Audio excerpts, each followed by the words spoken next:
يا راغبا في كل علم نافع.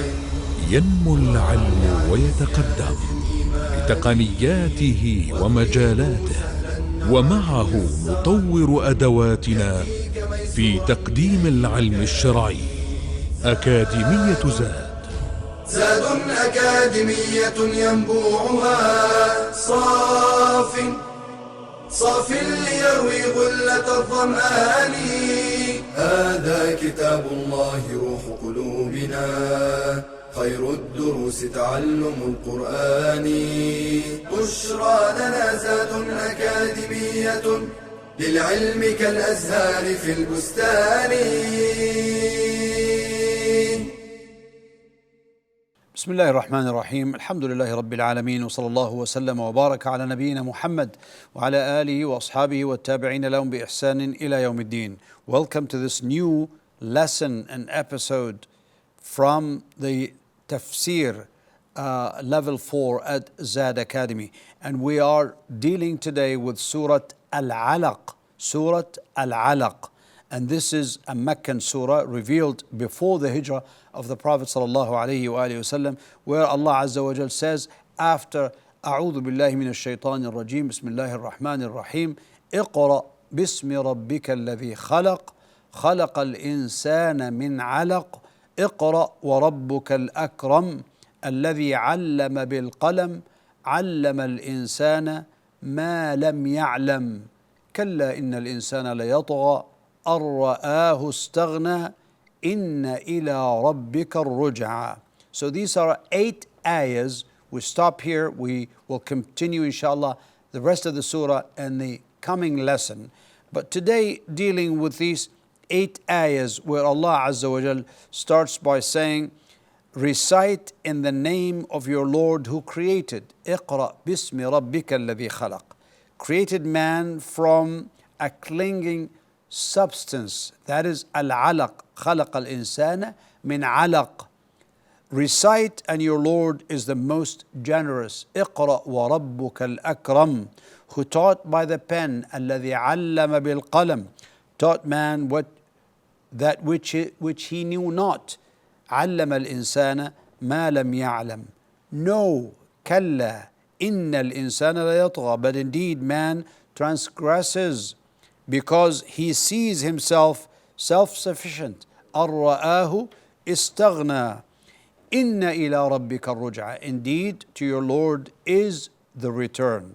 Now, first coming to the virtue of this surah, the commentators, al-mufassirun, mostly are of the view that this surah was the first surah revealed to the Prophet sallallahu alaihi wasallam, particularly the 5 ayahs in the beginning, from ayah 1 to ayah 5, where it says that which he knew not. علم الإنسان ما لم يعلم. So from اقرأ باسم ربك الذي خلق to علم الإنسان ما لم يعلم. So these are five ayahs, and according to the mufassirin, these are the first 5 ayahs revealed upon the Prophet sallallahu alaihi wa alihi wasallam. Coming to the meaning, recite of your in the name of your Lord who created.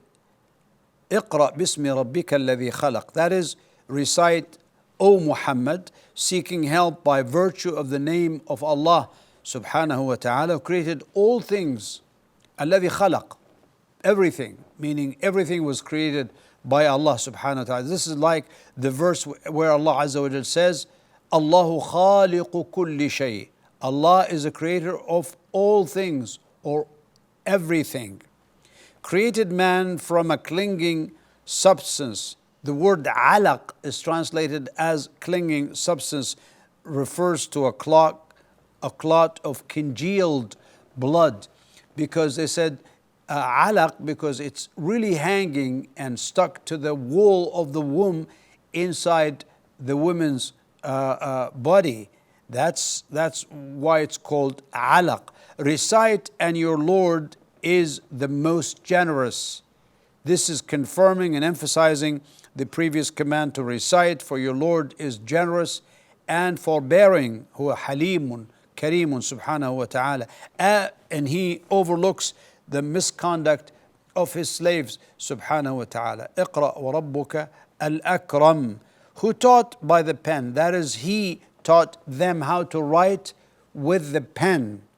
Before man would be ignorant, but Allah Azza wa Jal taught him to use the pen in order to write and then to read. Subhanallah, by the grace of Allah. Taught man that which he knew not. علم الإنسان ما لم يعلم. He taught man writing which he did not know, and He taught him everything, all other things beside writing. But then look, كلا, this is a word of rebuke and deterrence. كلا إن الإنسان لا يطغى. And then the word always is used a lot in the glorious Quran, كلا, which is a negation of what what will be coming, or actually rebuke of an action that is going to come after some blessing or good thing that was given by Allah Azza wa Jal.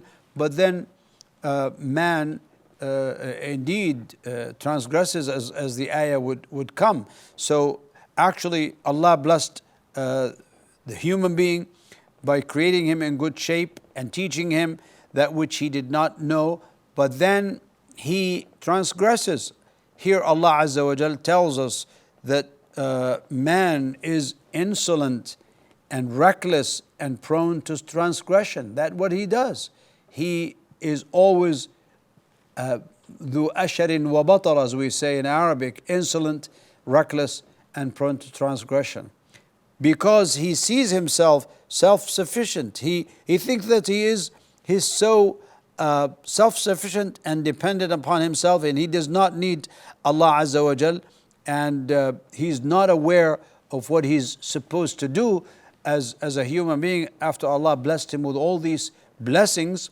But of course, a believer is on the opposite. He thinks that he thinks always that he's dependent upon Allah Azza wa Jal, and he needs Allah even and he needs Allah at all times. All the time he is in need of Allah Azza wa Jal, because He is his Lord and he wants to thank Him and worship Him to the best of his ability. Indeed, to your Lord is the return. Inna ila rabbika ruj'a. Of course, this is a warning from Allah Azza wa Jal to mankind against transgression, that don't transgress, because at the end you'll be coming to Allah Azza wa Jal. He will hold you accountable for whatever you do and for everything that you do in order to be on the right path. What can we learn from these ayahs? Well, first, the Prophet ﷺ was unlettered. He was ummi, meaning he did not know how to write and to read. And Allah Azza wa Jal says in another verse in the glorious Quran, as He says subhanahu wa ta'ala in Surah Al-Ankabut, He says, وَمَا كُنْتَ تَتْلُو مِنْ قَبْلِهِ مِنْ كِتَابٍ وَلَا تَخُطُّهُ بِيَمِينِكَ إِذًا لَارْتَابَ الْمُبْطِلُونَ. And you were not able to read any book before this, meaning this glorious Quran, nor were you able to write with your right hand. In that case, the followers of falsehood would indeed have cause to doubt. They will have something to argue about if you were to write and read. But Allah Azza wa Jal made the Prophet ﷺ illiterate, in the sense that he was unlettered. He did not know how to write and to read. And this serves to establish the proof against everyone. These are three things that this ayah proves. First, that the Prophet ﷺ brought a book that is beyond the capability of great men of learning. So that is, it means that it's coming from Allah Azza wa Jal.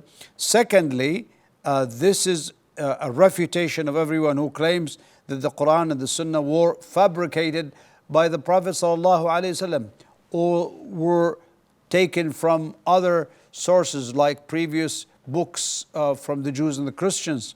Actually, this is coming purely from Allah directly to the Prophet ﷺ, because the Prophet ﷺ was unlettered and he was not in contact with any of these people of the book, and no one taught him this except Allah Azza wa Jal. Also, this proves that the false notion that some people said that he was Ummi from al-Qura, from Mecca. Actually, it showed that he did not know how to read and write. And Allah Azza wa Jal taught him and taught even man before in the first of creation, where Allah Azza wa Jal taught the man how to write with a pen. And then again, he taught the Prophet ﷺ the glorious Quran, but not necessarily in writing and reading, but rather by conveying the message verbally through the angel Gabriel alayhi as-salam.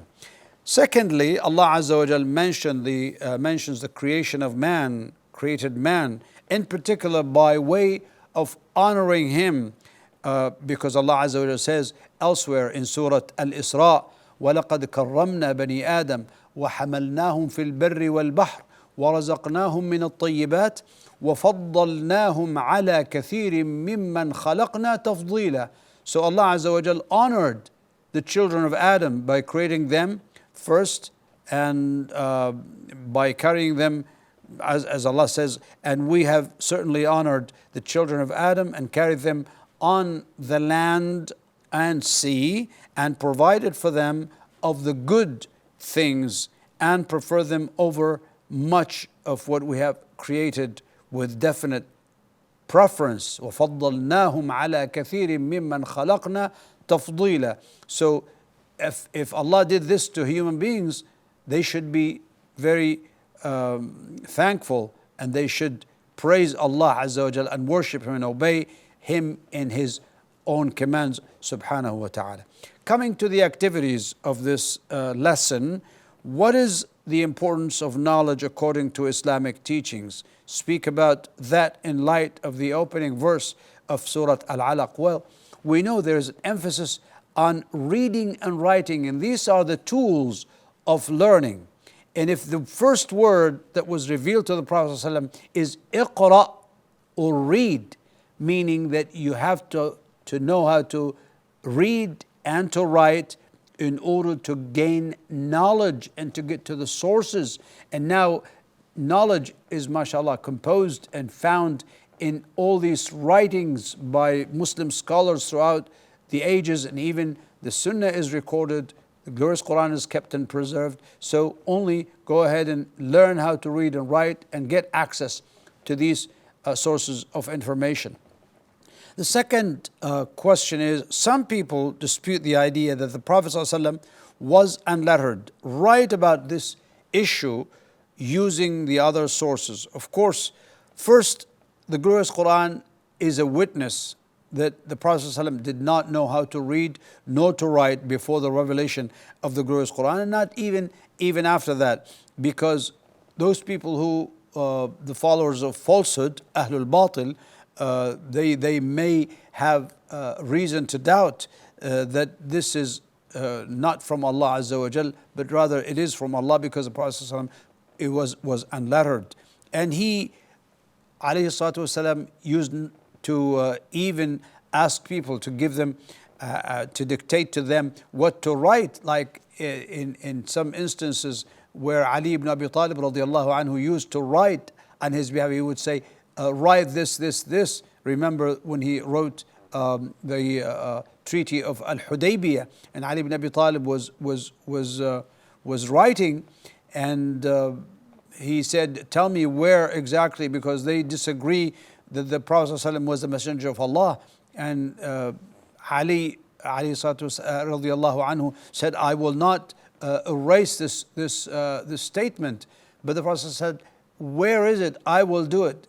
Show me where it is. And he erased it with his own hand, meaning he did not even know how to read, not even how to write, but he just erased the word in order to let the treaty go on and be completed. See, even when he dictated his own writings to the kings, asking them to Islam, he asked scribes and writers to come and write for him, alayhi salatu wassalam. So all of this showed us that the Prophet sallallahu alaihi wasallam was unlettered, and that he brought the glorious Quran from Allah Azza wa Jal, and he delivered it and conveyed it to people in order to convey the message of Islam, the message of learning and knowledge, alayhi salawatullahi wasalam. This brings us to the end of our lesson for today. Until I see you inshallah in the coming episode, I leave you with Allah's care and protection. Assalamu alaikum wa rahmatullahi wa barakatuh. يا راغبا في كل علم نافع ينمو العلم ويتقدم بتقنياته ومجالاته، ومعه نطور أدواتنا في تقديم العلم الشرعي. أكاديمية زاد أكاديمية ينبوعها صاف ليروي غلة الظمآن. هذا كتاب الله روح قلوبنا، خير الدروس تعلم القرآن. بشرى لنا زاد أكاديمية للعلم كالأزهار في البستان.